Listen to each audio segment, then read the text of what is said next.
Hi S2s, so we're not in this week, but that's not going to stop us doing any work. We've got some work that all the classes are going to complete. I'm just giving you a little video just to help you along a little bit with it. So I've got some slides for you to look at, and we've got some information there. So you can see there we're going to be talking about scale, how we convert it, how we use it, and then getting you to do some stuff at home. So the only thing you'll need is a ruler. So hopefully you've got a ruler. Doesn't matter if it's a big ruler or a small ruler, there's more than one way to do this. So you got to think about what scale is. Well, you might have used it in maths by now, you might have used it in STEM, you might have used it in geography. We're not the only subject that uses it. To be fair, you could have weights and measures as one way to think about scales. So the scale that you stand on, I'm sure we're all thinking about that over Christmas. We're thinking about our musical notes. It could be that. Is it something to do with fish? What we're interested in, the scale that we're interested in, is to do with the size of the object, and how we represent the size of an object on a drawing board. Remember, we've only got A4 and A3 sizes pieces of paper. Everything's got to fit on that. So if we're drawing something, then we've got to think about how do we actually get it all on there. The way we do that is by using two different types of scale. We can either reduce an object in its size. So last year, National 5 assignment was a scooter, one of these ones that you zoom along the road on.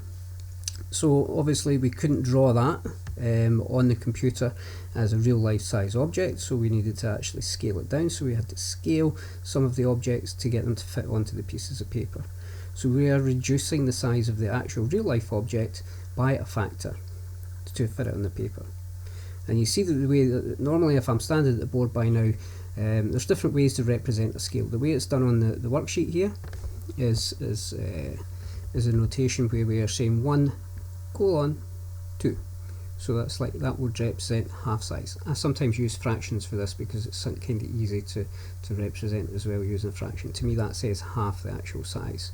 1 to 5 is a fifth, 1 to 50 a 50th, and so on. So you can see here, the bigger the number on the right hand side, then the more we are reducing the actual size of the object. So the bigger it will be in real life. The other way to think about it is when we've got really small objects. So if we had something like, if we took out the battery out of our phone or our SIM card and we wanted to get an accurate representation of our SIM card, then we would draw it bigger than what it is in real life, and then we're using the scale, the notation. This time the number on the left is the big number. So 2:1 means it's twice the actual size. 5:1, 5 times the actual size. So that's how we actually represent scales. So in one respect we're going to be dividing, one respect we're going to be multiplying numbers. So there you go, in terms of explaining what the reduction scale is, a little bit of information there about how that notation works.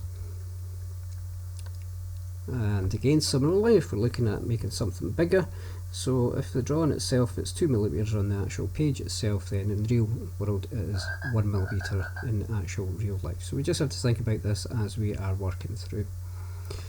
So when it comes to actually doing drawings here, so looking at the slide here, this is our example where the normal size on the left hand side is 1:1, so it's quite small there, and the one on the right there, we have scaled it up to make it twice the size. Now you'll notice that the actual numbers, the dimensions, you don't change the dimensions on it.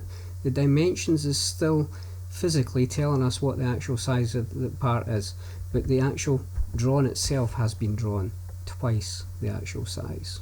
Okay, so you do have to remember that. Still dimension it with the actual sizes. And again, similarly, if we give you our little worksheet here to do, then you can sketch this one up here if you've got your ruler. So we've got the shape there that you can draw, half the original size. Okay, so we are drawing half the original size. So if you measure up, now I'm not sure how you'll do this with it on the screen, if you can measure it. If you're using your phone, I think this might be quite awkward as such. I think as long as you understand what we'd actually be doing here in terms of the physical workout here, then the next task will be a little bit easier for you to do. It will be once, that is the last part on there. So that would have been our task in class. You would have given a sheet of paper and I'd get you to actually physically draw this out.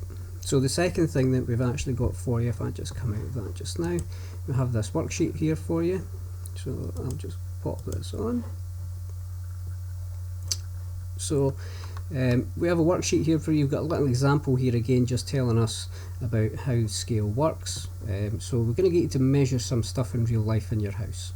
So even if your ruler is only 6 centimetres long, you can still actually do this. You just need to count how many times you have to overlap your ruler to get to the size of your actual television as such. So we're going to get you to measure your television and apply a scale of 1 to 10 to the dimension shown. So again, just using the information that we've got there, apply the actual numbers.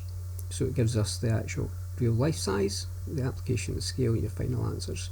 And again, just picking a chair, any chair in your household, something that you can actually measure and show to me that you can actually apply the scale in real life here. So looking at the actual size of it, our scale this time is 1 to 5, so it's 1/5, so we're making it a little bit smaller again. Okay, so just a little worksheet there for you to have a little go on. It's kind of hard to do the actual enlargement scale because finding something that's really small, but if you want to have an extension task, you find something that's really small, you could measure it up and then demonstrate, take a picture of your workings and show that and just submit that as well. Okay, so if you submit this sheet to us, that will give us our work for this week. Hopefully we'll see you again week beginning from the 18th, but if not, then we'll have some more work for you to do next week.